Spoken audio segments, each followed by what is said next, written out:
Diretamente do Brasil, Brasília, Distrito Federal. Quem vos fala, mestre Dinho, trazendo sempre informações na palma da sua mão, com notícias de utilidade pública, nacional e internacional. O mestre Dinho, eu quero aqui, antes de iniciar esta live, eu quero falar sobre o Pix do juiz Oscar Aníbal Chapan. Pix, Oscar Aníbal Chapan, @gmail.com. Repito, Oscar Aníbal Chapan, @gmail.com. Está na descrição desse vídeo. Meus amigos e amigas, quem vos fala, mestre Dinho, dos canais no YouTube, dos patriotas, da direita e conservador. Somos totalmente contra o terrorismo, traficante e comunismo e todos os covardes políticos que fazem parte desse sistema político caótico e melancólico são verdadeiros covardes, incompetentes, por não respeitar a Constituição Federal do Brasil. Não somos covardes. Queremos todos que esses criminosos sejam presos. Em seguida, vamos assistir a live do juiz Oscar Aníbal Chapan, a voz da verdade. Hoje, dia 27 de março do ano de 2025. A seguir! Muito obrigado, mestre Dinho, senhor Edmundo Amado, teólogo musical. Cartão C6 Carbon Mastercard Black. Bom, muito boa noite. No momento 26, quarta-feira 26 de março, horário 23 horas 18 minutos. Segunda live, ou terceira, não sei. Quem está falando é o senhor Oscar Aníbal Chapan, árbitro. Estamos na arbitragem internacional, justiça particular, justiça paga. Já caracterizada todas as definições dos personagens que já ocupam, já as informações catalogadas no Supremo Tribunal Mundial, no Tribunal Penal Internacional, no Tribunal Internacional do Brooklyn, onde todos estão com número alfanumérico, né? Eles trabalham com alfanumérico. Um é conectado com... Um envolve o outro envolve o outro, outro envolve o outro. É os jus solis e o common law. Ou seja, é uma justificativa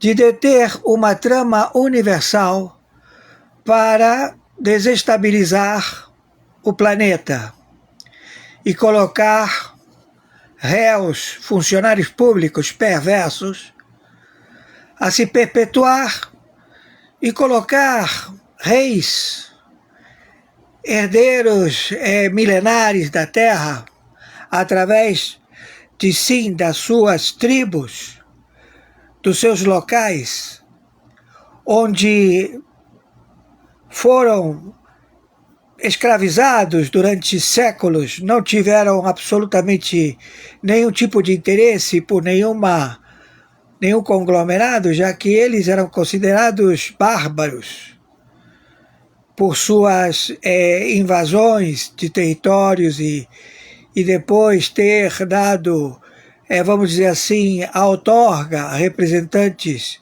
permanecerem nas suas terras. E agora eles todos quiseram se juntar e estabelecer um crime contra a humanidade, contra os seres humanos. Não bastava querer submeter os seus domínios, como também o seu povo. Então eles começam a guerrear entre eles, um destruir o outro. Então hoje, no Jornal das 10 da Midley, fez um pronunciamento Moacir. Ele fez um posicionamento revelador, estabeleceu que ele vai tomar a representatividade do Hamas, do Hezbollah, do Irã. Ele está totalmente mancomunado com o narcoterrorismo estabelecido, e ele pretende, e já se pronunciou, como o principal porta-voz desta carnificina milenar. É uma vendetta, é uma vingança.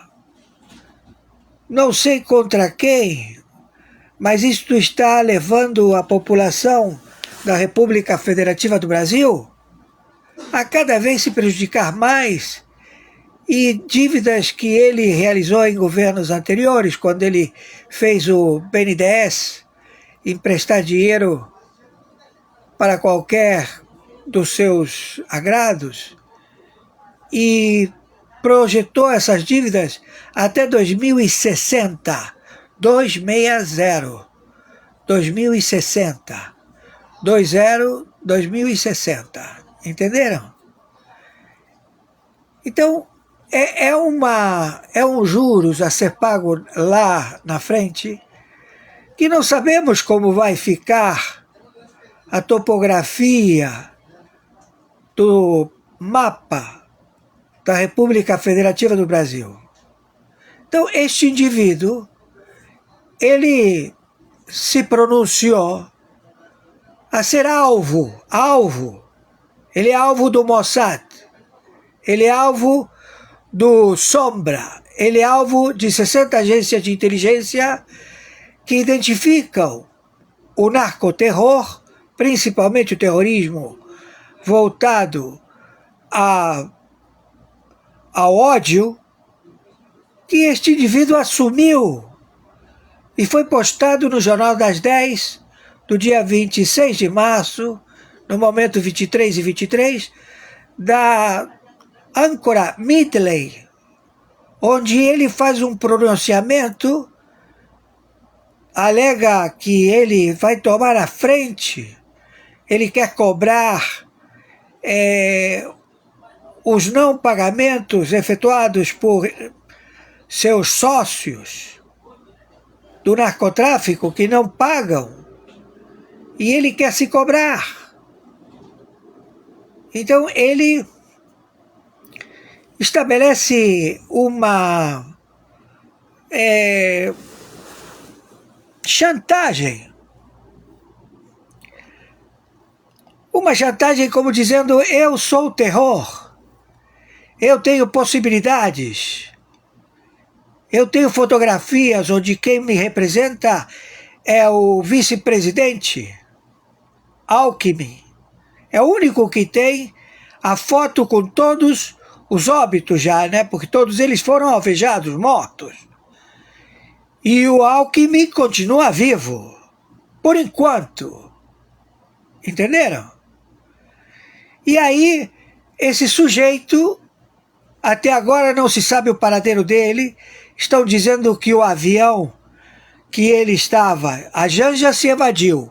Quando ela chegou no Japão, fez um escândalo que ela quer ir para a França, que ela vai na França, que ela não está com saco de ir para o Vietnã, não tem... Ela quer, como se diz, andar pela França, o Champs-Élysées, curtir, né? Então ela largou o barco e se mandou para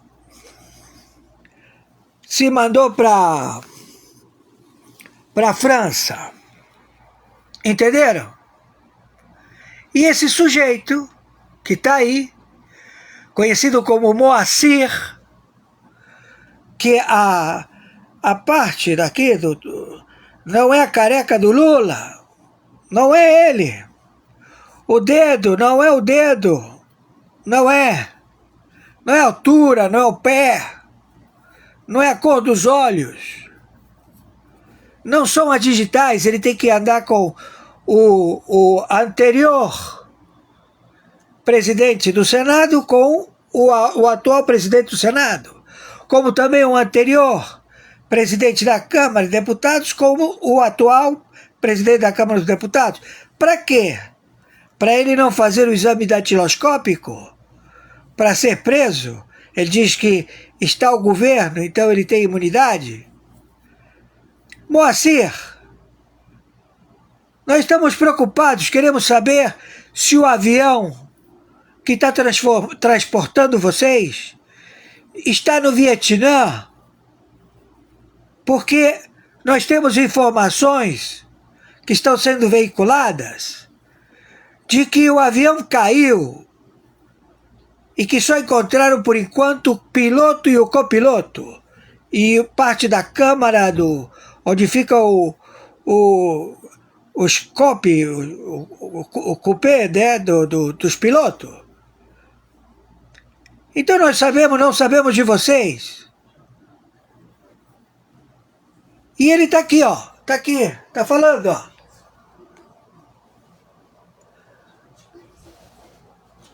Olha aí.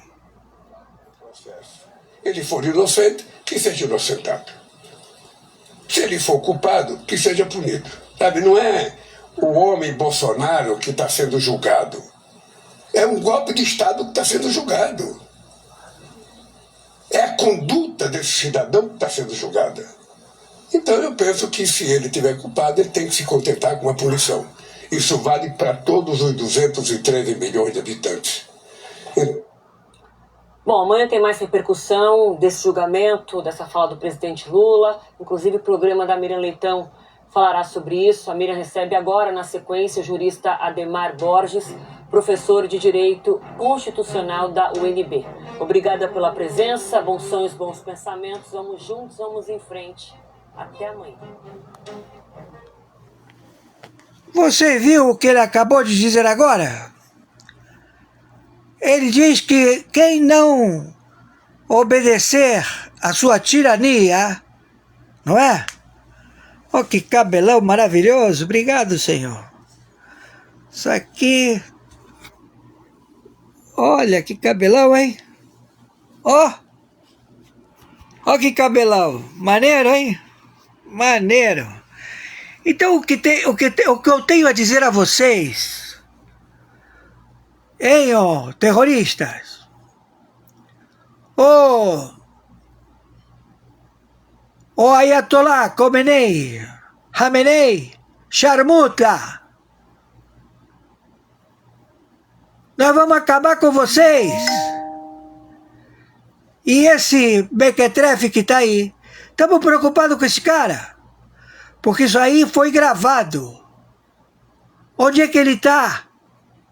Estão dizendo que o avião dele caiu, ou foi alvejado. Ele anda com um avião camuflado do exército, da aeronáutica. Entenderam? Todo mundo pode fazer alvo nele. Ele é enorme. Entenderam? Então a coisa é séria. Muito séria. Conforme determinação, meu Pix é meu e-mail. oscaranibaltiapano@gmail.com. E a plataforma é Banco Mercado Pago. Meu CPF, 510-466 447-34. Plataforma Banco Mercado Pago. Eu agradeço a todos vocês. O mundo é outro. Nós estamos já está a Medvedev, já está a Gezara Inezara com o Putin e com o Trump. Ou seja, já está, agora tem que tirar eles daqui, da América do Sul, da América Central. Na América do Sul são 10 países que fazem fronteira seca com o território da República Federativa do Brasil. E 7 países do Caribe. Entenderam? Então, para quem está acostumado com estas pessoas, com estes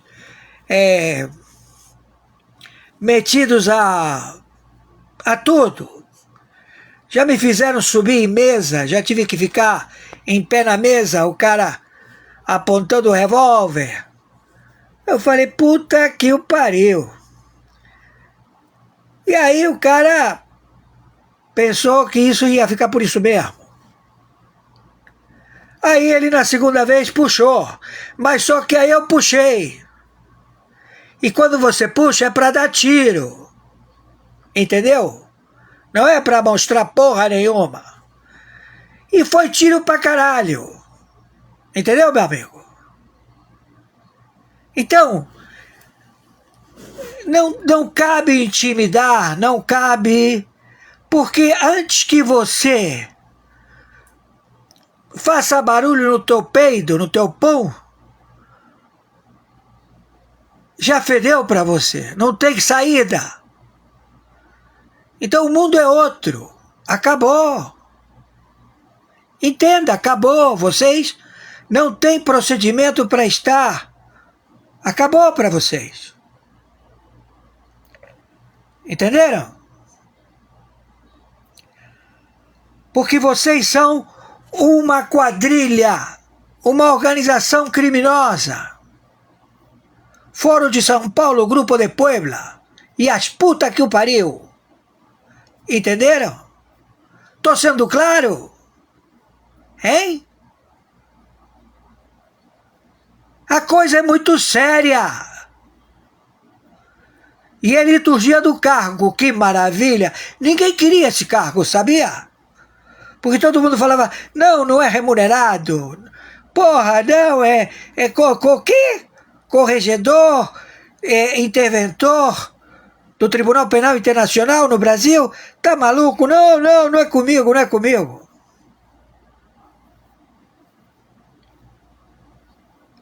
Então o senhor Yahushua HaMashiach, Hashem, Allahu Akbar, supera lá, Jesus Cristo. Entendam, você descende de uma única mulher e você descende do único ser que não é da terra. E você é célula dele. Você é o placebo, por enquanto. Mas você pode ser extraordinário. Basta uma atitude sincera, de amor. Entenderam? Fui claro? Enquanto você respira, faça a sua remissão. Confesse que você é um pecador, porque ele vai pensar que você se acha Deus, sem pecado. E Deus só tem um. Entenderam? Entendam. Seja prático. Então estamos preocupados com esse Moacir que ocupa a carcaça, né, o semblante, a máscara, que não bate na altura, não bate no pé, tamanho do pé, né? não bate nos ombros, todo mundo diz, porra, esse cara é um atleta. Aí ele diz, não, você tem que malhar, tem que correr, tem que dormir cedo. Aí você chega a ficar velhinho. Não dá, cansou. Lambeu já. Então, ele chamou para si. Cadê o avião? Onde é que você tá, Moacir? Você e os teus ministros. Hein? Já imaginou? Morrer todo mundo? Hein? Como é que fica? Hein, Moacir? Ou tá planejado isso também? Porque vocês botaram o Saddam Hussein lá no Irã. Botaram o que eu tive na cobertura com o Pelé, tava Pelé, que dormia lá, tava o pai do Bin Laden, que tá lá no Irã, tava o pai do Bin Laden, tava... Quem mais tava? Tava eu, tava o Frank Sinatra. O Frank Sinatra tava lá. Entenderam? No Chopin, do lado do Copacabana Palace. Privé. Todo mundo tomando champanhe. E altas jogadas. Entendam. A coisa é séria, muito séria. Salve o seu país, comece pela sua família. Se você, o cara te chama, escuta, vamos lá, vamos ganhar dinheiro. Não, já fui lá, o cara fala, não dá porra nenhuma.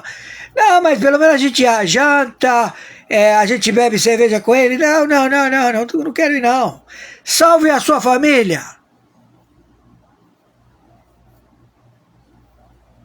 Acorda para a vida,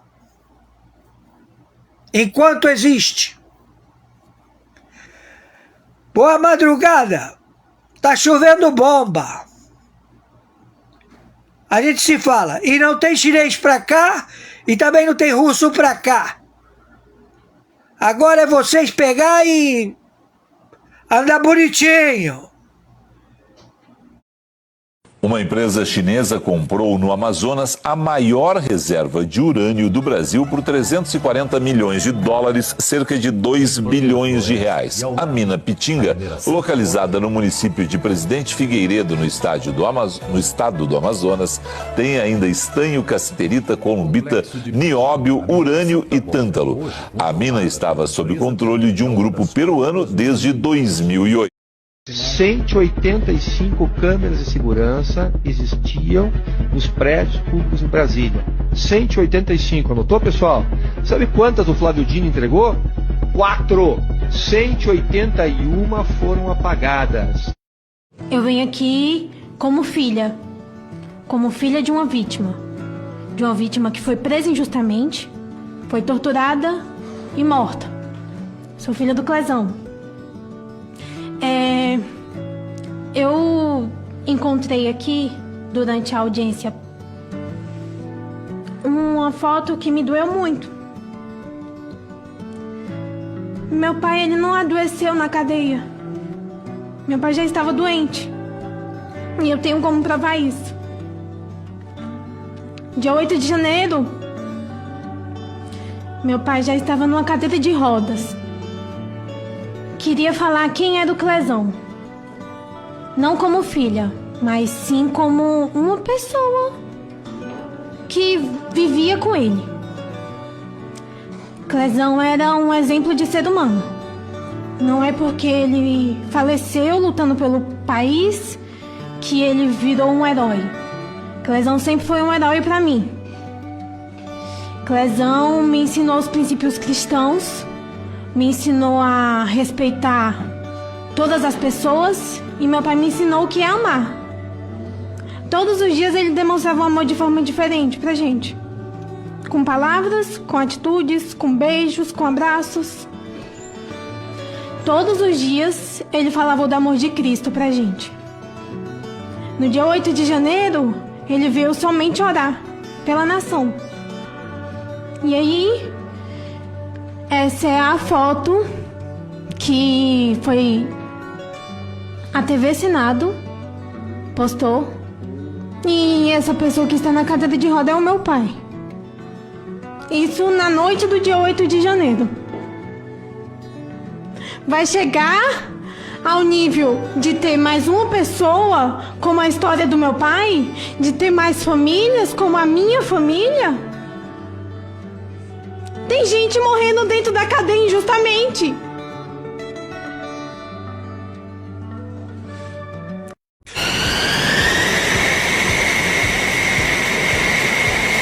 Sejam todos muito bem-vindos a mais um vídeo aqui no canal Águias de Aço. E os Estados Unidos continuam a enviar sinais de que uma possível operação aérea em grande escala no Oriente Médio está prestes a se iniciar, na sua intensificação de ataques contra os Houthis e grupos apoiados pelo Irã.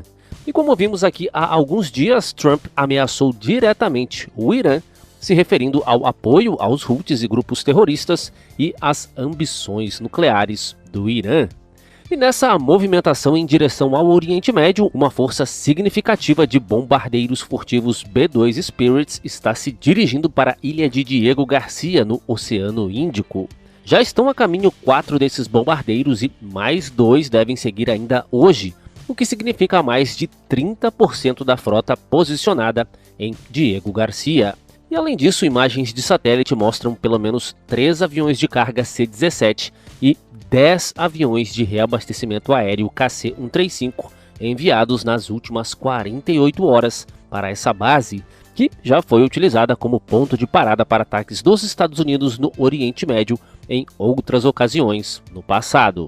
E, inclusive, na semana passada, o secretário de Defesa dos Estados Unidos ordenou a extensão da implantação atual do porta-aviões USS Harry Truman no Oriente Médio e instruiu um outro grupo de ataque de porta-aviões, liderado pelo USS Carl Vinson, a se juntar a ele na região. E dados de rastreamento de voo online e gravações de controle de tráfego aéreo apontaram ainda uma implantação recente de caças F-35 da Força Aérea dos Estados Unidos no Oriente Médio também. E essa mobilização militar em larga escala é um indício claro de que uma grande operação militar está prestes a começar. E a implantação massiva desses B-2 em Diego Garcia apresenta uma mistura única de capacidades, particularmente sua habilidade furtiva de entrar nas densas defesas aéreas inimigas para realizar ataques a bunkers, empregando as enormes bombas GBU-57 de 30 mil libras, que somente o B-2 está certificado para empregar. E com isso, o B-2 oferece uma opção única para atingir alvos defendidos por defesas aéreas e profundamente enterrados e fortificados, dos quais há muitos no Irã.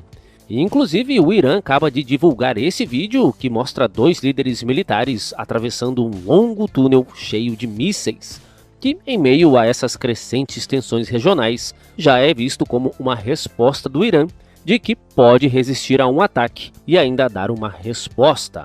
O Irã tem divulgado vídeos da sua extensa rede subterrânea que abriga grandes quantidades de mísseis, drones e até aeronaves de combate, mas nesse caso específico, analistas militares apontam que essa instalação tem uma falha, que é a falta de compartimentos separados.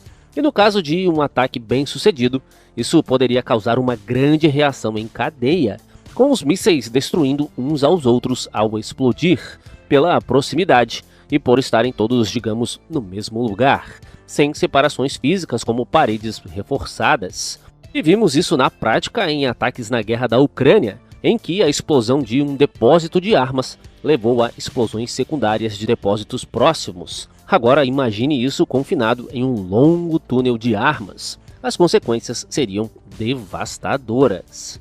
E embora essas instalações sejam projetadas para suportar ataques aéreos, elas não são invulneráveis. E no ano passado mesmo, a Força Aérea Israelense lançou dezenas de bombas anti-bunkers no centro de comando subterrâneo do líder do Hezbollah, Hassan Nasrallah, em Beirute, que abriram crateras com cerca de 30 metros de profundidade, e acredita-se que a bomba GBU-57, lançada pelo B-2, pode penetrar até 60 metros no solo, antes de explodir, ou até 20 metros de concreto, reforçando ainda mais a ideia de que as instalações subterrâneas do Irã não são invulneráveis. Bom, pessoal, a gente segue de olho nos acontecimentos no Oriente Médio e na aviação militar. E os mais relevantes, você sempre acompanha aqui no canal Águias de Aço. Um forte abraço a todos e até a próxima! Um míssil balístico disparado pelos Houthis no Iêmen atingiu a Arábia Saudita. Provavelmente isso não foi intencional, mas, ainda assim, é uma grave escalada e uma coisa é clara. Mesmo após recentes ataques dos Estados Unidos da América, os Houthis não mostram sinais de desaceleração. Israel também relatou que os Houthis continuaram a usar mísseis balísticos em embarcações no Mar Vermelho, mesmo após o aviso do presidente Trump.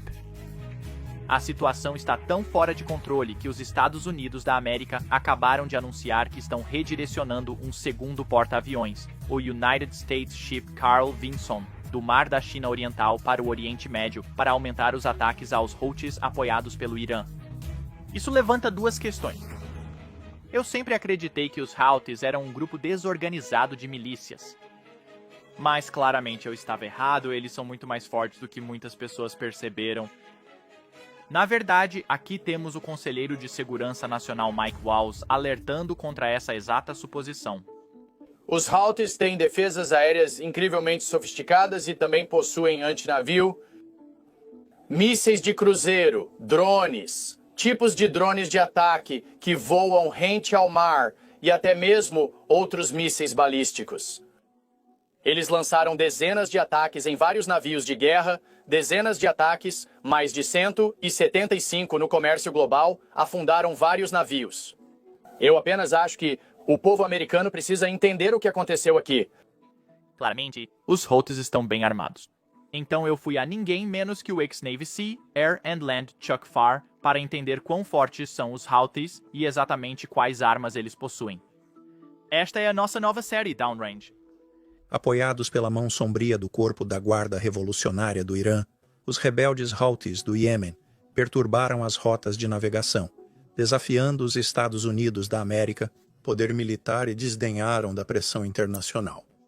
Apesar dos contra-ataques americanos, incluindo missões de alto perfil com poder aéreo baseado em porta-aviões e bombardeiros Stealth B-2, a situação tática permanece dinâmica. Os ataques dos rebeldes devem continuar. Um testemunho de sua resiliência e do profundo investimento de Teherã nesta última guerra por procuração. A campanha dos Houthis contra o transporte mercante é uma insurgência organizada. Seu arsenal é uma mistura letal de drones, mísseis e engenhosidade naval. Na extremidade inferior, eles implantam drones kamikazes, UAVs iranianos baratos como o Shahed-36, equipados com explosivos e guiados por sistema de posicionamento global rudimentar. Essas ameaças zumbindo enxameiam as rotas de navegação, sobrecarregando com seu grande número. Na extremidade superior, os Houthis disparam mísseis balísticos antinavio como o Mohit ISF de design iraniano, capazes de descidas em velocidade simulada e ogivas devastadoras, entregando até 450 kg de explosivo de alta potência. Mísseis de cruzeiro antinavio, como o Almanap II, adicionam alcance e precisão, atingindo alvos além do horizonte a até 120 km de distância. Então há um toque náutico. Embarcações de superfície não tripuladas, carregadas de explosivos de baixa tecnologia, basicamente lanchas rápidas com explosivos de grau militar. Essas ameaças de movimento lento, às vezes lançadas de portos controlados pelos Houthis, como Roderria, dependem de sensores eletroópticos para se concentrar em seus alvos. Embora menos comuns e apenas uma pequena quantidade tenha sido usada, as embarcações de superfície não tripuladas sinalizam a ambição dos rebeldes de escalar. A inteligência ocidental aponta para uma sofisticada rede de sensores que sustenta esses ataques. Radares costeiros, UAVs de vigilância e observadores de pequenas embarcações transmitindo dados em tempo real para as equipes de mísseis. É o terror de alta tecnologia do homem pobre e está funcionando. Os alvos dos Houthis parecem uma chamada de envio global. Em 19 de novembro de 2023, eles iniciaram sua campanha sequestrando o Galaxy Leader, um transportador de carros com bandeira das Bahamas ligado a uma empresa israelense. Comandos Houthi e conselheiros iranianos desceram de um helicóptero, apreenderam o navio e o redirecionaram. Seus 25 membros da tripulação permanecem como reféns. Desde então, rebeldes atacaram mais de 40 embarcações com 21 sofrendo impactos diretos. Tenha a verdadeira confiança. Um transportador de carga de bandeira de Barbados, atingido por um míssil balístico antinavio, em 6 de março de 2024, 88,5 km náuticas a sudoeste de Aden. O míssil provocou um incêndio, matou 3 tripulantes e obrigou os sobreviventes a abandonar o navio. A Indian Navy Ship Kolkata da Marinha Indiana interveio para ajudar. O Rubimar, um navio de carga com bandeira de Belize, não teve tanta sorte. Atingido por um míssil em fevereiro de 2024, ele mancou por 2 semanas antes de afundar. O primeiro navio perdido para o fogo Houthi. O navio mercante Zagfralia, um navio grego com bandeira maltesa, recebeu um míssil balístico em 16 de janeiro de 2024, enquanto estava a caminho de Israel. Sobreviveu sem danos materiais ou baixas. Ela teve sorte. Outros ataques notáveis incluem o motor Vessel Genco Picard, de propriedade dos Estados Unidos da América, atingido por um drone no Golfo de Aden, em 17 de janeiro, e o motor Vessel Islander, que pegou fogo após um duplo ataque de mísseis em fevereiro de 2024. O Sea Champion, bandeira grega, e Neves Fortuna foram ambos atingidos a leste de Aden em 19 de fevereiro de 2024. A Maré da Manhã, bandeira de Barbados, de propriedade britânica, e Starnasia, ambos sofreram danos menores no 6º de fevereiro de 2024, no que os Houthis chamaram de um duplo ataque ao imperialismo ocidental. O padrão, as bandeiras e a propriedade não importam, seja ligado a Israel ou não, com a notável exceção de russo, chinês e alguns companheiros selecionados. Se um navio mercante navega no Mar Vermelho, é um jogo justo. A inteligência ocidental não está adivinhando sobre o pipeline de armas dos Houthis, é um fato. A Guarda Revolucionária Iraniana, a força paramilitar de elite do Irã, é a mestra de marionetes aqui, fornecendo hardware, treinamento e dados de alvo. Os drones Shahed, do Manual de Teherã, contrabandeados por pequenas embarcações comerciais pelo Golfo de Aden. Os mísseis balísticos e de cruzeiro antinavio foram reengenheirados a partir de designs iranianos e montados no Iêmen sob supervisão iraniana e americana. Oficiais sauditas e americanos rastrearam por anos o fluxo de componentes de mísseis e peças de veículo aéreo não tripulado traficadas, violando lei dos Estados Unidos da América, usando equipes de Sea, Air and Land da Marinha para interceptar remessas. Embargo de armas. Eu sou o líder do esquadrão da equipe Sea, Air and Land da Marinha, Chuck Farr, e estou prestes a levá-lo para o campo de batalha. O Corpo da Guarda Revolucionária não apenas envia armas, ele comanda o show. Analistas apontam para navios de vigilância iranianos como a fragata Al-Braz ou o navio espião Beshad, ambos à espreita no Mar Vermelho, fornecendo aos comandantes Houthi informações em tempo real sobre os movimentos dos navios. Os lutadores Houthi treinaram em bases da Guarda Revolucionária no Irã, dominando operações de drones e lançamentos de mísseis sob a tutela da Força Quds. O Hezbollah, proxy libanês do Irã, também contribui, aprimorando as táticas dos rebeldes. Isso não é uma aliança frouxa. É uma rede de comando e controle com Teherã dando as ordens, mas os Estados Unidos da América não ficaram parados. A Operação Prosperity Guardian foi lançada em dezembro de 2023, emparelhando navios de guerra americanos como os destroyers United States Ship Carney, Stockdale e Spruance, com aliados para proteger o transporte. Esses pesados da classe Arleigh Burke abateram dezenas de drones e mísseis, desde 3 UAVs iranianos e um míssil Houthi em 6 de fevereiro até 8 drones e 5 mísseis balísticos antinavio. Em 11 de novembro de 2024, mas defesa não é suficiente. Washington partiu para o ataque. O poder aéreo baseado em porta-aviões tem sido um martelo. Desde janeiro de 2024, os caças Stealth F-30 e 500 do United States Ship Dwight Eisenhower têm bombardeado alvos Houthi, atingindo locais de mísseis e estações de radar.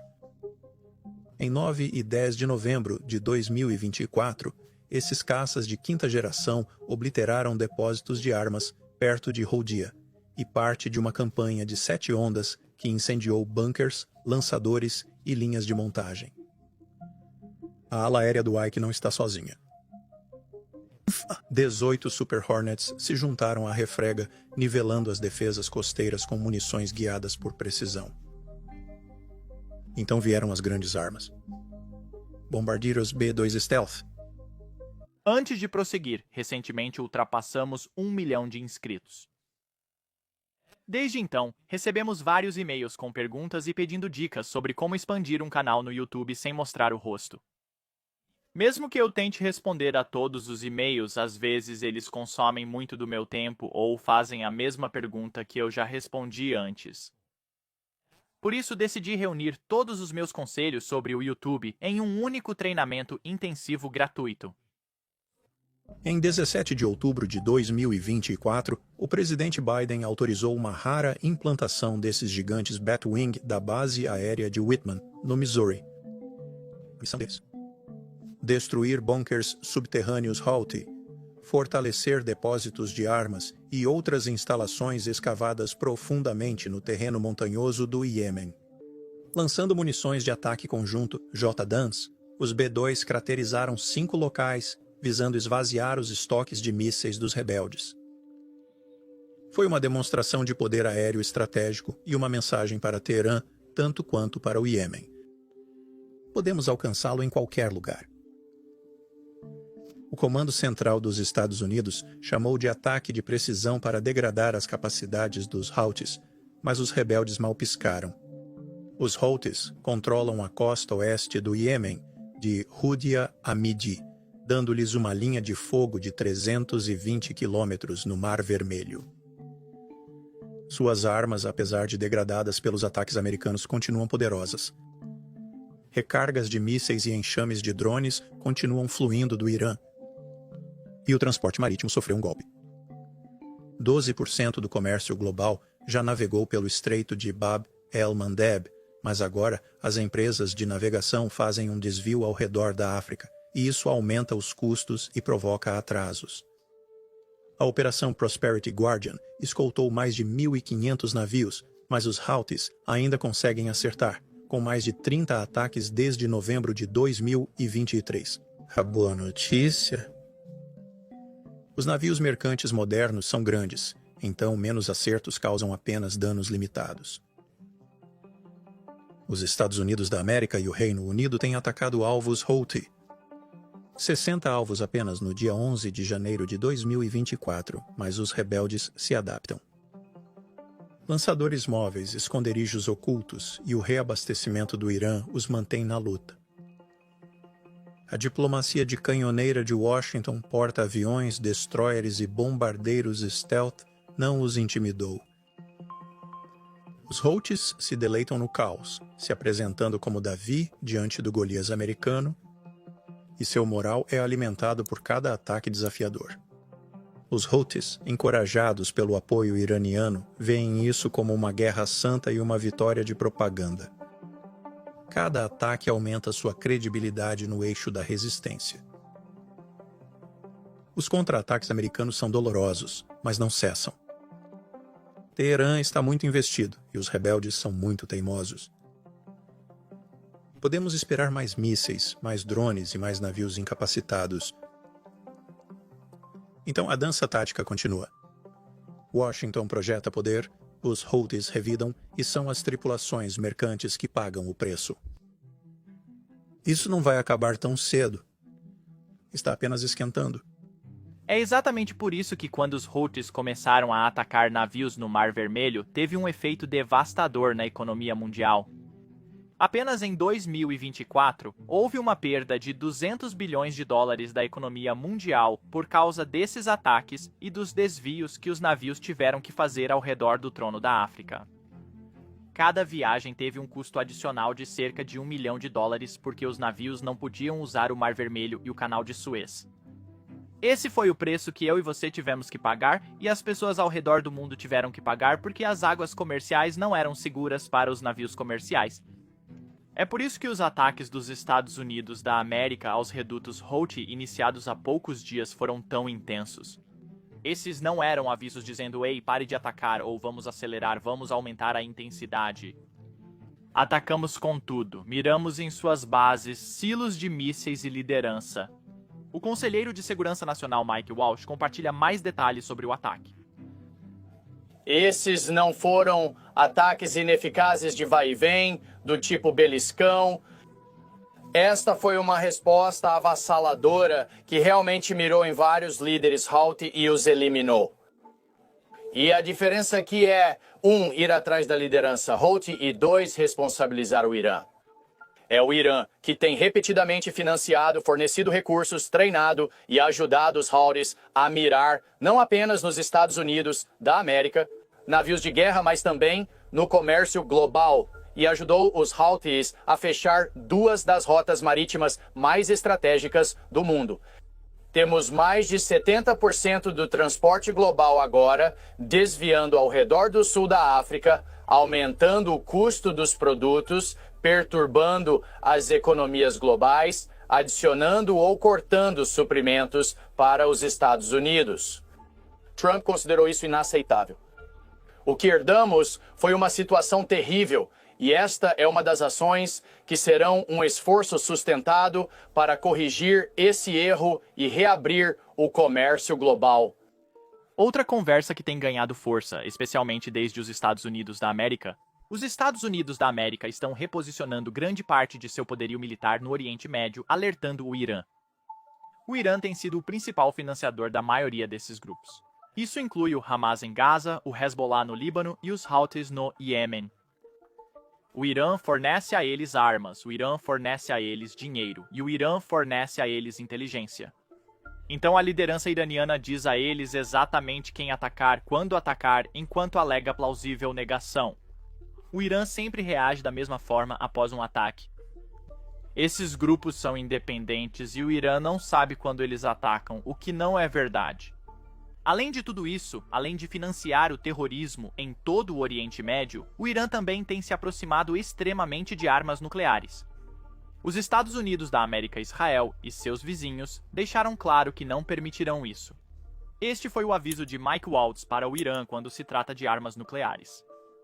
O que o presidente disse completamente, repetidamente, é que o Irã não pode ter uma arma nuclear.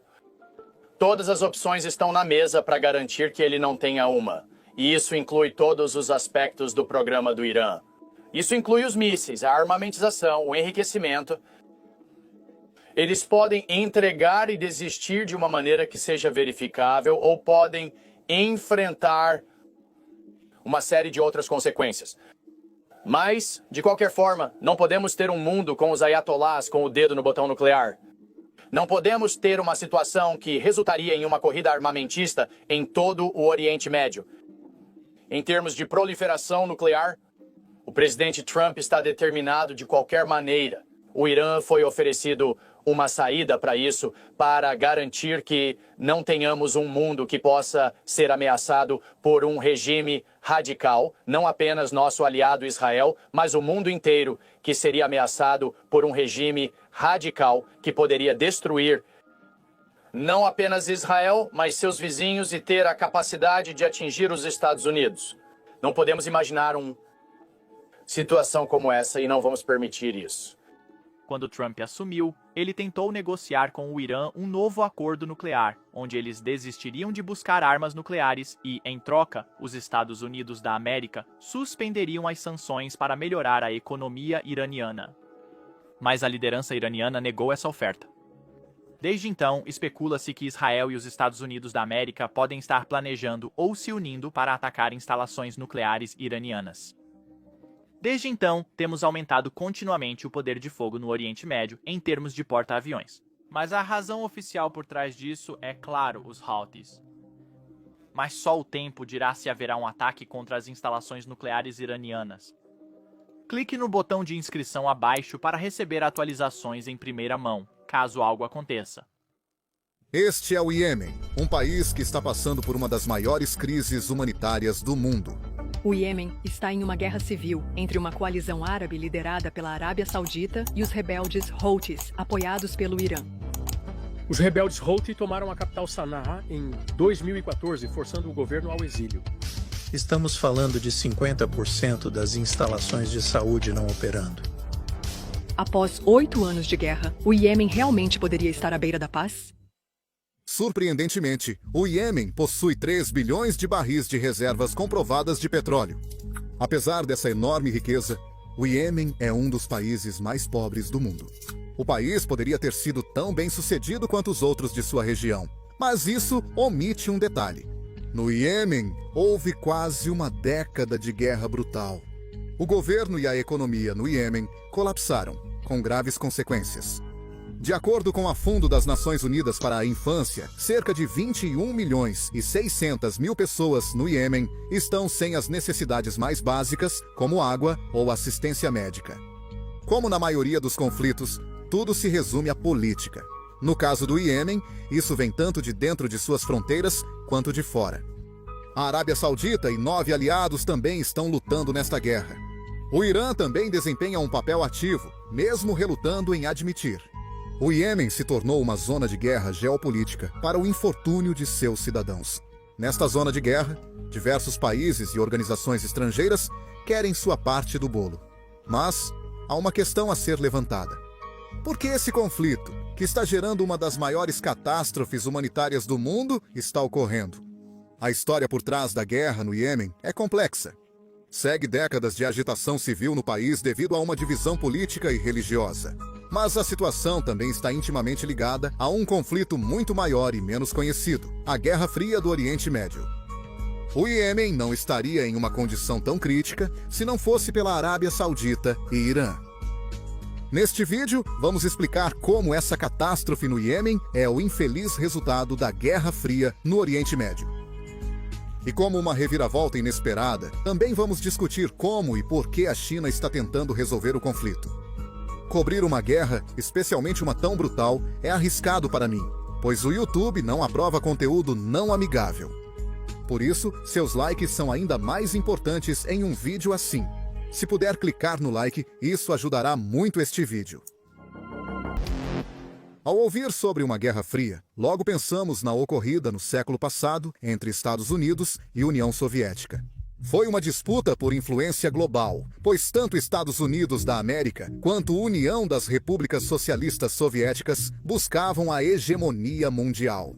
As duas nações temiam uma luta direta, pois significaria o fim do mundo. Assim, optaram por guerras por procuração, apoiando lados opostos em conflitos globais para obter influência. Pense na Guerra da Coreia e na Guerra do Vietnã como exemplos clássicos dessas guerras. Neste exato momento, está ocorrendo outra Guerra Fria. Arábia Saudita e Irã estão em disputa pela hegemonia regional no Oriente Médio. É o mesmo roteiro da Guerra Fria que todos conhecemos. E todos os conflitos no Oriente Médio que ouvimos nas notícias hoje, Irã e Arábia Saudita apoiam lados opostos. Síria, Iraque e Iêmen são exemplos de conflitos onde os dois países estão envolvidos. A única diferença entre esta Guerra Fria e a mais conhecida do século passado é que esta é regional em vez de global. Antes de explorarmos como a Guerra Fria impacta o Iêmen, precisamos compreender as razões do conflito entre Irã e Arábia Saudita. Há duas razões para isso. A primeira está relacionada à religião. Embora Irã e Arábia Saudita sejam ambos países muçulmanos, eles apoiam diferentes ramos do Islã. O Irã é uma maioria muçulmana xiita, onde a Arábia Saudita tem uma maioria muçulmana sunita. Agora, os dois países não se desgostam porque têm diferenças religiosas, mas eles têm um desacordo sobre quem deveria ser o líder do mundo muçulmano. O líder supremo do Irã, essencialmente o ditador, detém controle absoluto sobre o país. Ele vê o Irã como a cabeça do mundo muçulmano porque segue estritamente as tradições xiitas. A Arábia Saudita faz a mesma afirmação, pois possui as cidades sagradas de Meca e Medina, seguindo estritamente as tradições sunitas. Mas todos sabem que só pode haver um líder Então isso cria muita tensão. A segunda razão para o choque entre ambos são suas ideologias distintas. Desde sua criação em 1932, a Arábia Saudita é governada pela monarquia saúdi. A política da Arábia Saudita tem sido mais estável e conservadora que a do Irã. Em 1953, a CIA americana e o Military Intelligence Section 6 britânico organizaram um golpe no Irã. Isso foi para proteger os interesses petrolíferos após o Irã nacionalizar sua indústria de petróleo. Sim, no Oriente Médio sempre se trata de petróleo, não é mesmo? Após o golpe, o Irã ganhou uma monarquia pró-ocidental, governada pelo infame Shah, o rei iraniano. Muitos iranianos não gostavam do seu regime, o que levou à Revolução Islâmica, liderada por Khomeini em 1979. Depois da Revolução, a monarquia pró-ocidente foi trocada pelo líder supremo atual. Ele é o líder político e religioso do país. Isso é fundamental para entender. Seu título completo é o Líder Supremo da Revolução. Até hoje, os líderes do Irã apoiam ativamente a Revolução Islâmica, tanto dentro quanto fora de seu país. Isso inclui combater a influência ocidental, liderada pelos Estados Unidos da América no Oriente Médio. A monarquia saudita não apoia isso de modo algum. Os Estados Unidos da América são seu principal fornecedor militar. A Arábia Saudita não se importa em ter parcerias com países ocidentais, mas o Irã sim. A outra ideia da revolução é se opor ao que o Irã considera formas ilegítimas de governo.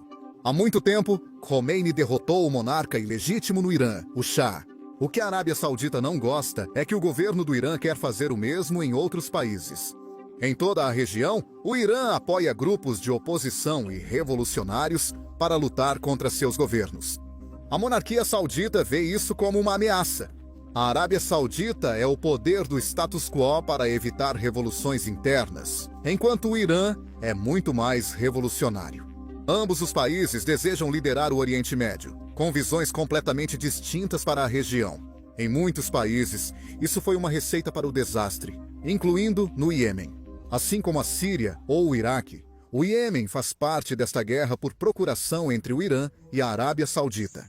Irã e Arábia Saudita apoiam lados opostos no conflito. Porém, é crucial compreender os motivos pelos quais eles lutam. Obter influência no Iêmen é um objetivo para o Irã e a Arábia Saudita, pois o país é uma peça importante da Península Arábica. Ou devo dizer, uma peça vital da Península Arábica. O Iêmen está situado próximo a uma das rotas marítimas mais estratégicas do mundo. O Estreito de Bab el-Mandeb é uma ligação estratégica do Mar Vermelho para o Mar Arábico. Um monte de navios passa por este estreito, porque é uma maneira rápida de ir do Oceano Índico para o Mar Mediterrâneo. Aproximadamente 10% do comércio mundial passa pelo Estreito de Bab el-Mandeb, o que o torna um ativo de $1 trilhão. Você pode imaginar que controlar o estreito lhe dá muito poder na região e globalmente. Quando o canal de Suez ficou bloqueado por apenas 6 dias, em 2021, o mundo inteiro enfrentou um grave problema na cadeia de suprimentos. E a maioria dos navios que passam pelo canal de Suez também passa pelo Estreito de Bab al-Mandeb. Imagine quais seriam os efeitos de um bloqueio deliberado do Estreito de Bab al-Mandeb.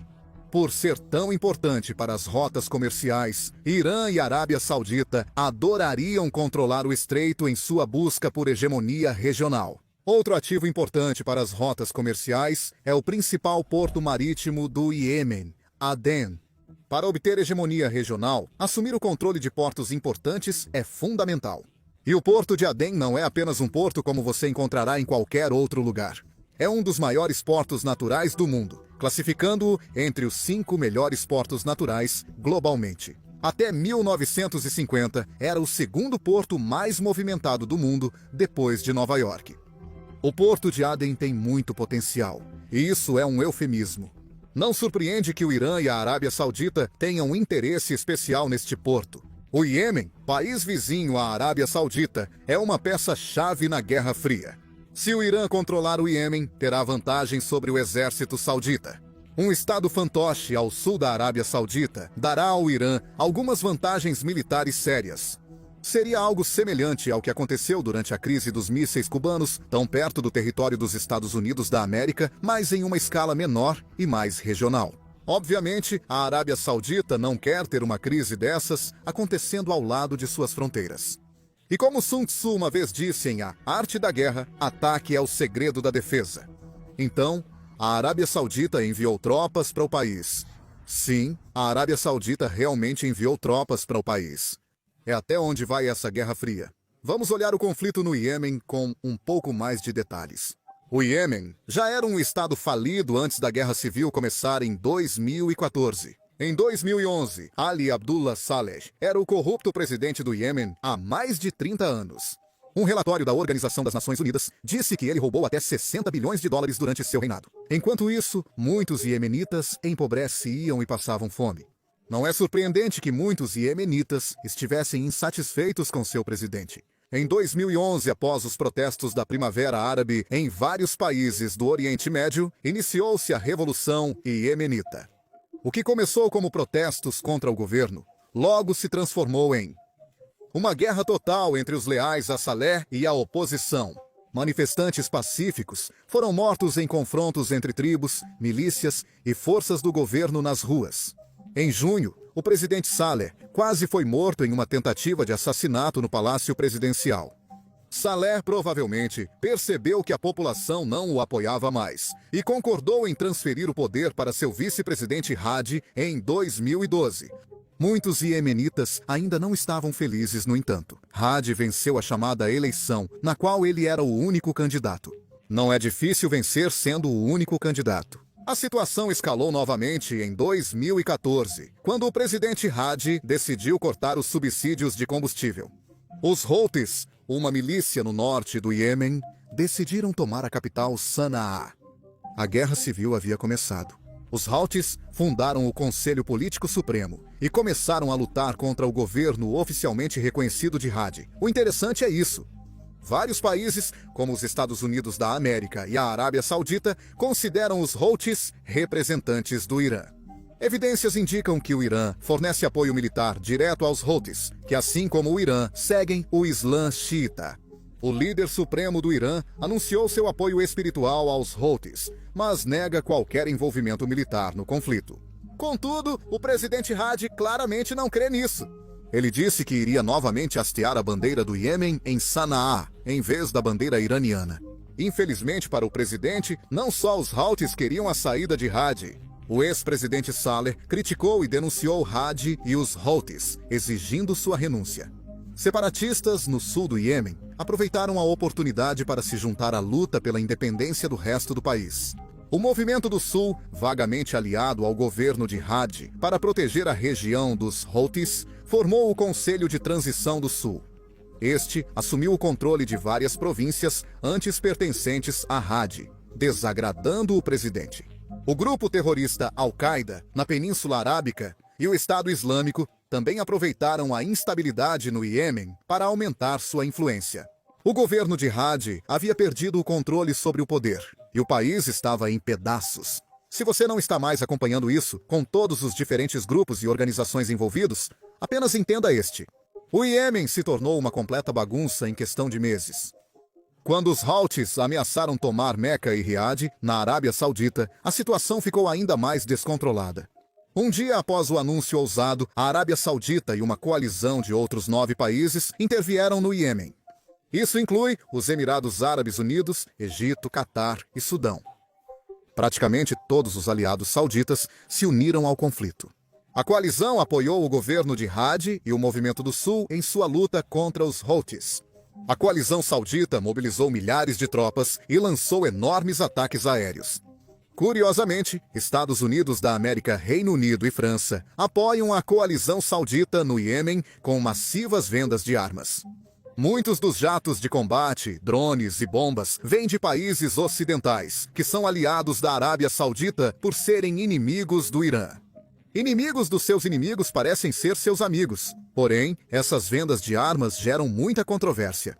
A Arábia Saudita e sua coalizão usaram repetidamente essas armas contra civis.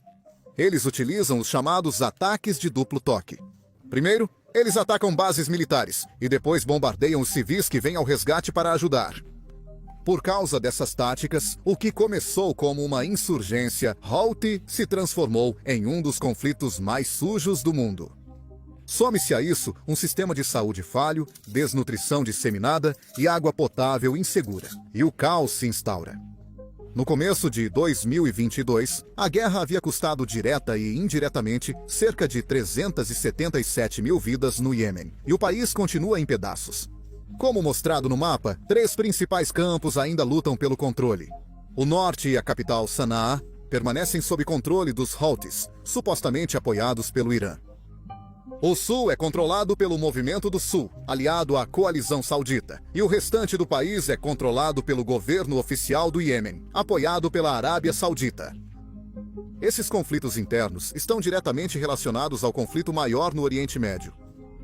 Um lado é pró-iraniano e o outro lado é pró-saudita. É por isso que você chama o conflito no Iêmen de uma guerra por procuração. Tanto o Irã quanto a Arábia Saudita adorariam ter mais influência no Iêmen. E talvez mais importante, ambos odeiam a ideia de seu concorrente assumir o controle do país. Mas notícias para o Iêmen. A guerra civil não acabará até que a Guerra Fria do Oriente Médio termine. O STF recebe a denúncia e Bolsonaro se torna réu lá das denúncias do suposto golpe. E o presidente está tranquilinho da Silva. Isso mesmo, isso tem uma explicação. Vem comigo que eu te mostro tudo.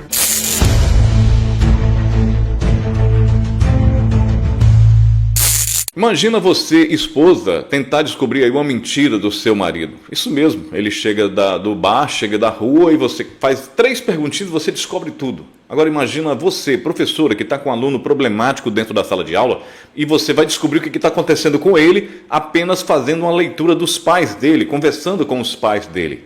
Imagina você que é escrivão de polícia, agregar o conhecimento que você já tem para saber se aquela pessoa de quem você está tomando o depoimento está mentindo ou não. Pois bem, tudo isso eu ensino no meu treinamento que está aqui ao lado, ó, Desmascarando o Comunismo, Armas da Alienação. Esse aqui eu ensino como que você vai perceber se um esquerdista está alienado ou não. Claro, todo esquerdista é alienado, né? Mas você vai descobrir o que foi que o comunismo fez na cabeça dele, a lavagem cerebral, como foi feita, como é que é os mecanismos, para você aprender. Mas lá também eu ensino como você fazer leitura de pessoas. Você que é vendedor, entra na loja um cliente, você vai saber se o cliente já vai comprar ou não, somente olhando o que ele vai fazer, quais são os gestos que ele usa. Pois bem, tudo isso eu ensino nesse treinamento, que apenas esse mês está custando apenas R$ 67,00. Você vai poder usar esse treinamento para o que você quiser, esse conhecimento para o que você quiser. Tem até um certificado no final do treinamento. Perde tempo não, o link está na descrição, mas você pode escanear esse código que está aparecendo aqui na tela. Não se esqueça também do nosso sorteio, que é apenas R$1, dos R$ 2.500 na sua conta. E aqui é a nossa chave Pix para o caso que você queira contribuir com algum valor com o nosso canal. Salve galera, Deano Nato aqui, seja bem-vindo a mais um vídeo aqui do seu canal SM Notícias. Você já parou para se perguntar o porquê que Bolsonaro está tão tranquilo com assim o perigo dele ser preso, pegar 30 anos de prisão, com o perigo do STF botar ele numa prisão e assim ficar lá pelo resto da vida, quem sabe até partir para a eternidade lá nessa... Por que você acha que ele está tranquilo, hein? Eu também tive essa curiosidade e fui pesquisar. E aí vi algumas coisas, não me convenci, mas aí eu vi algo que pode ser mais plausível, mais provável, e eu vou te mostrar agora. Tem um vídeo que eu vou te mostrar, mas eu preciso do seu like. Seu like é importante para que esse vídeo possa chegar em todas as pessoas que precisa chegar. Se você não é inscrito, se inscreva no canal ativando o sininho de notificação para você não perder mais nada do nosso conteúdo aqui do nosso canal, tá ok? Perde tempo não. Confere se o sininho está ativado, confere se o joinha está ativado e vem comigo que eu vou te mostrar agora. Já estou até com o meu fone de ouvido aqui na tela do meu computador. Pessoal, esse vídeo que você está vendo aí na tela, presta atenção, está no perfil da Sandra Sarai. Não sei se essa moça, ela tem aí um perfil até grandezinho, com 36 mil seguidores, não é verdade? Eu acredito que ela deve estar nos Estados Unidos, beleza? Porém, galera, se trata aqui de um vídeo que está rolando muito aí em alguns perfis, principalmente perfis de lá de fora do Brasil, tá? Vem comigo que você vai entender um dos motivos pelos quais Bolsonaro está com um sorrisão, dando entrevista, nada. Ele não vai nem sequer correr atrás de uma das embaixadas para esconder lá. Não. Eu estou dizendo isso aqui que há uma grande probabilidade, não estou dizendo e nem afirmando que é. Mas preste bastante atenção no que esse cara fala aqui, para que você possa entender do que se trata. A minha pergunta é a seguinte: será que o Bolsonaro tem também, como Marcos Duval, senador, cidadania americana e italiana? Pessoal, vamos raciocinar aqui comigo. Vocês já pararam para se perguntar o porquê que o senador Marcos Duval, do Podemos, do Estado do Espírito Santo, ele não foi preso ainda? Você já entendeu assim, já buscou se perguntar, sei que você é uma pessoa inteligente, já buscou se perguntar o porquê que Marcos Duval pode, ele xinga legal, ele fala legal cerca dos ministros lá, ele, rebenta mesmo, ele escancara, ele, rasga o verbo. E ainda não foi preso, cara. Você sabe me responder por quê? Pois bem, eu acho que eu sei, porque ele tem dupla cidadania, aliás, tripla, brasileira, americana e também da Europa. Ele também é cidadão europeu. Você está entendendo o mistério da coisa? Agora, a pergunta que não quer calar: será que o presidente Bolsonaro também tem essas duas cidadanias? Cidadania americana e cidadania italiana? A americana, até o momento, o que se sabe é que ainda não tem. Ainda. Mas, será que ele tem a cidadania italiana? Porque, segundo informações, existem tratados em que não se pode cometer esse tipo de prisão, entendeu? Não se pode cometer esse tipo de prisão do jeito que está sendo aí, uma vez que não foi provado em nada os crimes que eles estão falando que o presidente cometeu. Baseado na Constituição Federal, no Código Penal Brasileiro, não está havendo crime nenhum. E é por isso que existem tratados em que o Brasil é signatário, tanto dos Estados Unidos quanto da Europa. Quando se tratar de crimes hediondo, claro, aí sim, o cara tem que ser preso e pode ser, quem sabe, deportado, enfim, e por aí vai. Da mesma forma, se o brasileiro que tem cidadania americana, se cometer um crime lá, né, ou cometer um crime aqui que atinge a justiça americana, ele pode ser extraditado para lá, deportado, extraditado para lá. Então, assim, eu acho que tem alguma coisa no ar e a gente vai simplesmente descobrir algumas coisas nos próximos dias. Porque o que está se falando, Bolsonaro está tranquilo porque ele tem dupla ou tripla cidadania. E isso simplesmente desmonta todo o circo que está sendo montado para fazer com que ele vá para uma prisão. Tá? Então, assim, coloca aqui nos comentários se você acredita nessa mesma tese que eu acredito. E é claro que eu vou estar lendo os comentários de forma, assim, claro, aqueles que forem possíveis a gente lê, porque são muitos comentários. Beleza? Por ano, não se esqueça dos nossos produtos digitais. Sorteio apenas R$1, R$ 2.500 na sua conta. Aqui, nosso treinamento, onde a gente ensina você a fazer leitura de pessoas. Aqui e aqui são as nossas chave Pix para o caso que você queira contribuir com o nosso canal. Seu like vai ajudar esse vídeo aqui longe, galera. Se isso acontecer, realmente é uma esperança gigantesca da gente ver o nosso presidente tranquilinho, quietinho, solto, sem ninguém tocar nele. O seu like vai fazer isso aqui ir até os confins da terra. Compartilhe o nosso vídeo com todos os grupos que você tiver aí e faça o máximo possível esse vídeo chegar aos confins da terra. E se você não é inscrito, se inscreva no canal, ative o sininho de notificação para não perder mais nada. A gente se vê no próximo vídeo. Que são avós, quase 70 anos de idade, e estão atrás das grades. Nós poderíamos falar de uma mulher torturada. O nome dela é Jane, esposa do Clayson, e foi torturada, tendo que ver o seu esposo morrer dentro da cadeia. Mas nós estamos aqui para dizer para as autoridades brasileiras que nós não viemos usar o nosso batom, nós viemos usar a nossa voz e o nosso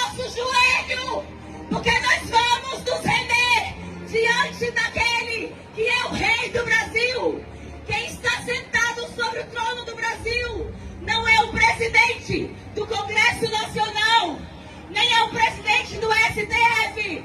Quem está sentado no trono do Brasil é Jesus Cristo, o Deus da justiça, o Rei dos Reis e Senhor dos Senhores. Deus abençoe o Brasil. Nesse momento eu quero convidar o presidente nacional do PL, ele que é a nossa voz, Valdemar Costa Neto. Bom dia, Brasil, bom dia, Rio de Janeiro. São momentos como esse que aqui mostramos a força do nosso país.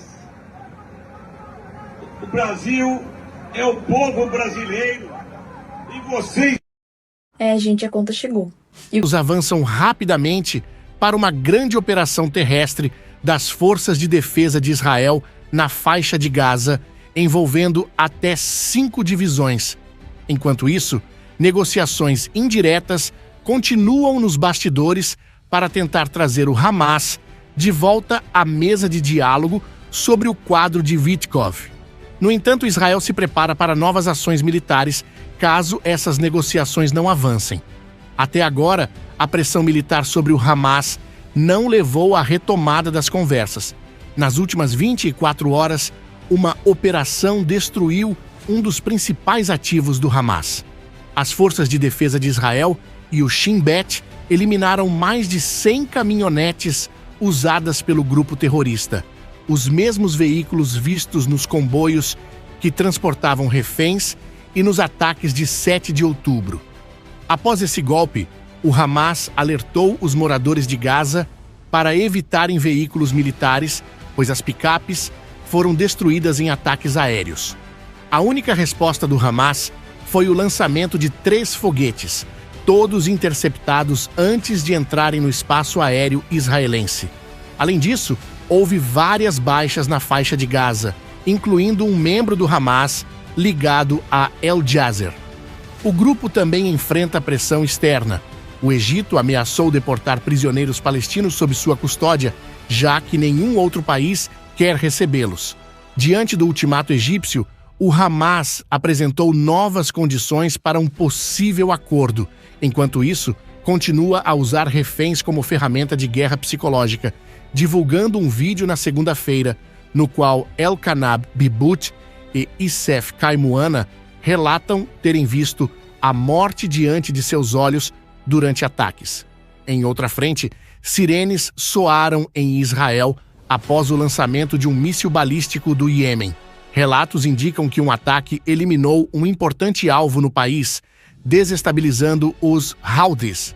No Líbano, o exército fechou 6 passagens ilegais com a Síria, enquanto um comandante da unidade antitanque foi eliminado por Israel, intensificando os desafios para o Hezbollah. Ao mesmo tempo, Israel continua atacando estoques estratégicos de armas deixados pelo regime de Assad na Síria. Além disso, o Irã enfrenta perdas financeiras significativas devido à traição de um de seus aliados mais confiáveis.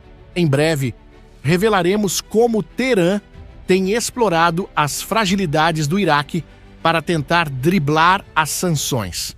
Temos muito a abordar hoje, então vamos direto ao assunto. Sou Infantaria Militar e este é o seu relatório sobre os acontecimentos em Israel no 56º dia da guerra contra o Hamas, os Houthis no Iêmen, as milícias xiitas no Iraque e outros grupos armados da região, incluindo a Síria e os grupos palestinos na Judéia e Samaria.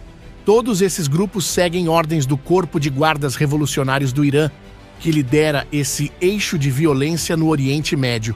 Antes de continuar, convido você a se inscrever para acompanhar as informações em tempo real e não perder nenhum vídeo aqui na Infantaria Militar. A inteligência e os escalões de segurança israelenses consideram positivo o ataque inicial às posições do Hamas na faixa de Gaza na semana passada, no qual dezenas de terroristas foram eliminados logo no início da operação. A Força Aérea atacou simultaneamente diversas concentrações terroristas e a avaliação é que o Hamas está desestabilizado e tentando se reorganizar. Como de costume, Os terroristas se escondem em complexos escolares e entre civis, dificultando os ataques contra suas forças. Entretanto, esconder caminhões não é tão simples. Na segunda-feira, a Força Aérea de Israel destruiu uma grande concentração de veículos do Hamas, atingindo mais de 100 caminhonetes Toyota brancas usadas em ações terroristas, incluindo os desfiles do grupo e os sequestros de israelenses em 7 de outubro. Essas caminhonetes são símbolos de poder para o Hamas, além de serem essenciais para sua mobilidade. Perdê-las em um ataque tão impactante é um grande golpe estratégico. Com menos veículos, suas forças terão dificuldade para se movimentar e atacar as forças de defesa de Israel. Essa foi apenas uma das ações realizadas por Israel nas últimas 24 horas. Durante a noite de segunda para terça-feira, outro líder do Hamas, Nidal Bahum, foi eliminado em um ataque aéreo preciso. Ele havia substituído Ismael Bahum, morto poucos dias antes. Outros agentes do Hamas também foram neutralizados em ataques noturnos. Enquanto isso, mais divisões das Forças de Defesa de Israel cercam a faixa de Gaza, aguardando ordens para avançar. As forças terrestres dentro do território estão em posições estratégicas, controlando áreas-chave, mas ainda sem manobrar ativamente contra o Hamas. Segundo o Wall Street Journal, Israel planeja enviar 5 divisões para Gaza como parte de um novo plano de guerra. Esse avanço é necessário, pois o Hamas precisa ser derrotado militarmente antes que qualquer solução política para Gaza possa ser discutida. Na sexta-feira passada, o Ministério da Defesa de Israel, Katz, anunciou que ordenou às Forças de Defesa de Israel que tomem mais território na faixa de Gaza. Segundo ele, quanto mais o Hamas se recusar a libertar os reféns, mais território perderá, que será anexado a Israel. Katz também declarou: "Vamos intensificar os ataques aéreos, marítimos e terrestres, ampliando a operação terrestre até que os reféns sejam libertados e o Hamas seja derrotado, usando toda a pressão militar e civil disponível." Ele destacou que essa estratégia inclui deslocar a população de Gaza para o sul e implementar o plano de realocação voluntária proposto pelo presidente Donald Trump. Aqui na Infantaria Militar Israel, continuaremos trazendo atualizações sobre os acontecimentos na faixa de Gaza. Pedimos que compartilhem nossos vídeos no YouTube, nos sigam nas redes sociais e se inscrevam no canal para ajudar a divulgar a verdade. Se quiser contribuir para a produção de mais vídeos, aperte no botão de apoio aqui no vídeo. Agora voltamos nossa atenção para a frente diplomática. Enquanto as operações militares continuam, diplomatas tentam convencer o Hamas de que chegou a hora de libertar os reféns. Segundo um relatório divulgado na segunda-feira, a agência de notícias Associated Press informou que o Egito apresentou ao Hamas uma nova proposta de acordo. Essa proposta prevê que o Hamas liberte 5 reféns vivos, incluindo o soldado americano-israelense Idan Alexander, em troca de 100 prisioneiros palestinos detidos em Israel. O plano também permitiria a entrada de ajuda humanitária na faixa de Gaza e um cessar-fogo de 1 semana. Fontes do Hamas teriam respondido positivamente à proposta, mas autoridades israelenses negam que tenham recebido qualquer comunicação oficial do Egito. Diante do impasse nas negociações, Israel afirmou que as forças de defesa de Israel provavelmente avançarão para a próxima fase da ofensiva em curto prazo.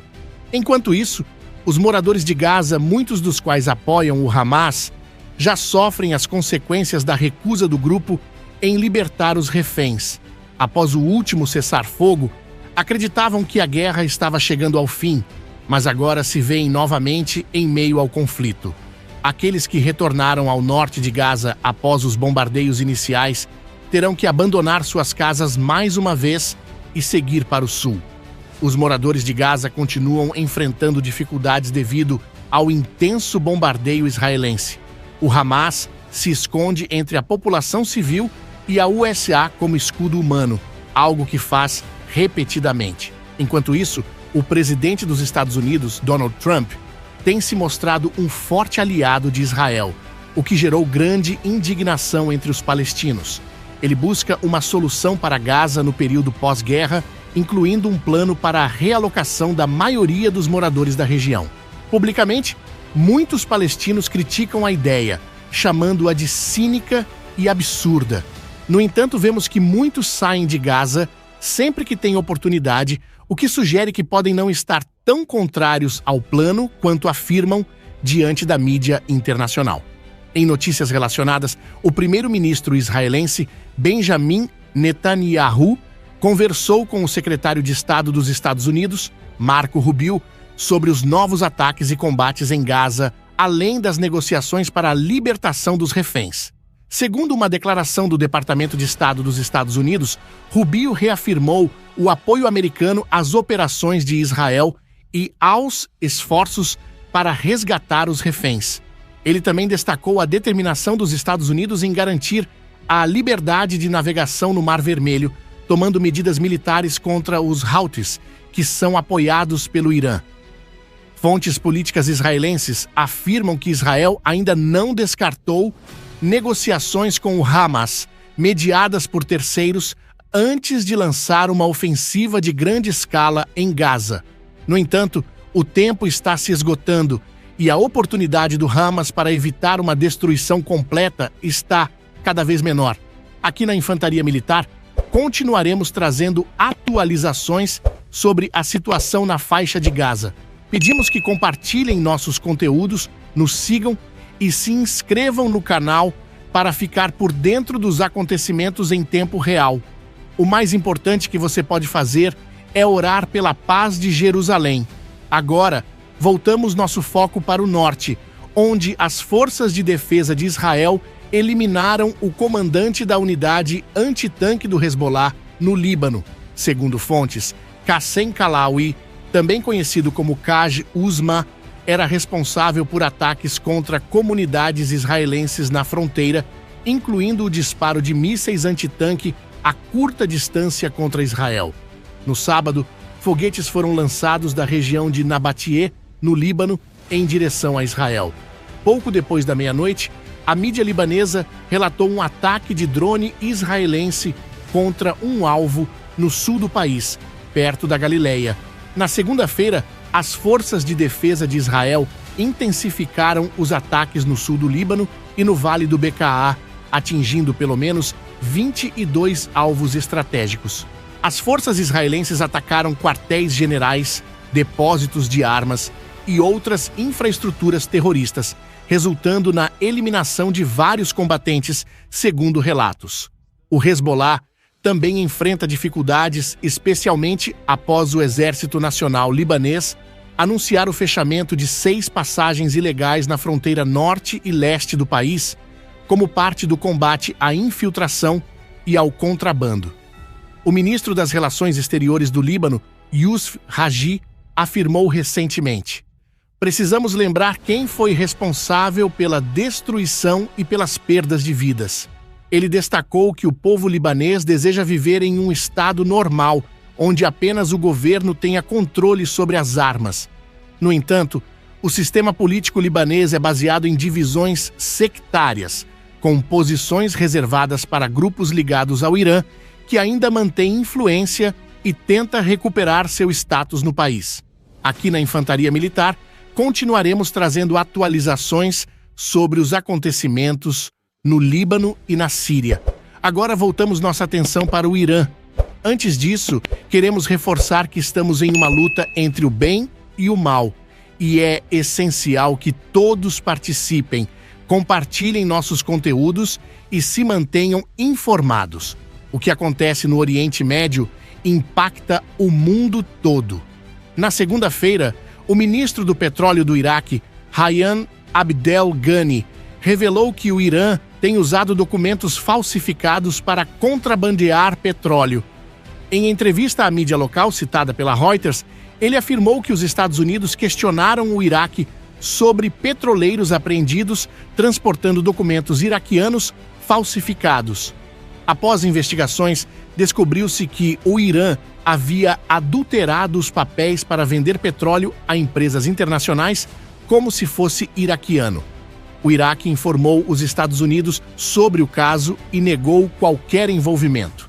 Esse episódio ocorre em meio à pressão dos Estados Unidos sobre o Iraque para reduzir seus laços comerciais com o Irã. O portal de notícias Al Arabiya informou que há negociações secretas entre Iraque e Estados Unidos sobre o assunto, pois há suspeitas de que o Iraque ajudou o Irã a driblar sanções. A isenção que o Iraque tem para manter relações comerciais com o Irã está agora em risco, especialmente com as políticas de pressão máxima adotadas pelos Estados Unidos contra Teherã. Enquanto isso, os ataques na região continuam. No Iêmen, sirenes soaram em várias cidades de Israel após o lançamento de um míssil balístico pelos Houthis. Segundo as forças de defesa de Israel, o projétil foi interceptado antes de entrar no espaço aéreo israelense, sem causar vítimas ou danos. O canal saudita Al-Hadat relatou que um alto comandante Houthi foi eliminado, mas seu nome ainda não foi divulgado. Fontes indicam que o grupo está em estado de confusão e que seus líderes foram obrigados a se esconder, proibidos até de portar celulares. Encerramos este relatório com os jogos psicológicos do Hamas contra o público israelense. Na segunda-feira, o grupo divulgou um novo vídeo com reféns israelenses criticando o governo por não garantir sua libertação. Entre os sequestrados mostrados no vídeo estão Elanab Barbout e Izef Kai Mouana, que estão em cativeiro há 535 dias, junto com outros 57 reféns. Como as declarações parecem forçadas, optamos por não exibir o vídeo para evitar colaborar com a propaganda do Hamas. No entanto, divulgamos a pedido das famílias dos reféns que pedem orações pela libertação de seus entes queridos. Pedimos que todos continuem rezando pelos reféns, por suas famílias e pelos soldados das forças de defesa de Israel que defendem Israel em várias frentes. Orem também para que os líderes do país tomem decisões sábias e pela paz de Jerusalém. Aqui na Infantaria Militar, seguimos informando sobre os acontecimentos em Israel e na região.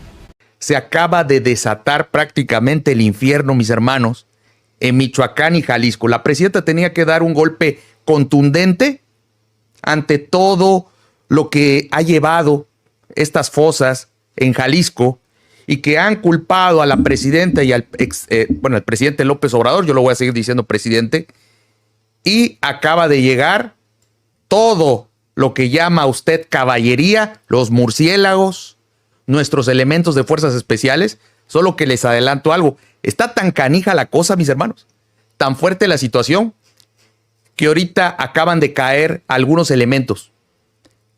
Han caído del ejército, han caído de la Guardia Nacional, ya verifiqué las fotografías, se están dando con todo.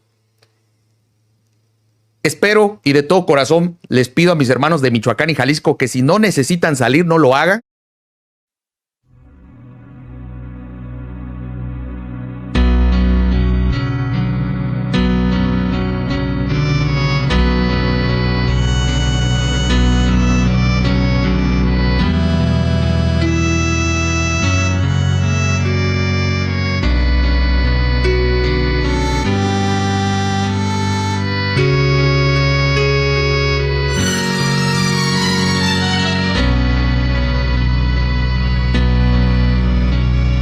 Pai nosso que estás nos céus, santificado seja o teu nome, venha o teu reino, seja feita a tua vontade, assim na terra como no céu. O pão nosso de cada dia nos dá hoje. Perdoa-nos as nossas dívidas, assim como nós perdoamos aos nossos devedores.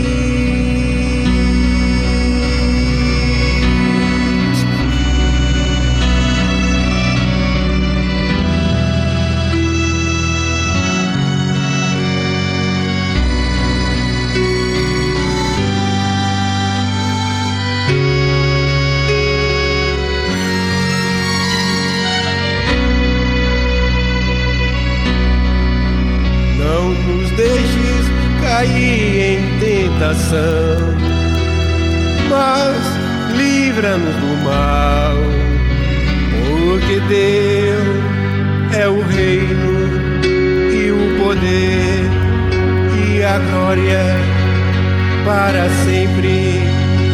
Amém.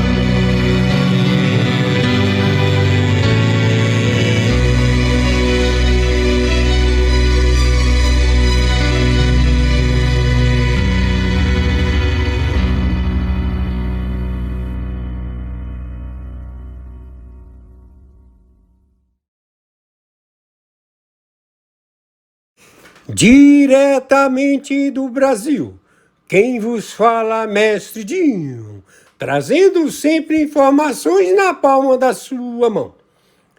E o meu convite especial, por gentileza, entra na descrição desse vídeo. Urgente! Clicar nos links abaixo. É uma surpresa! E você pode ganhar muito dinheiro. Repito! Urgente! Clicar nos links abaixo.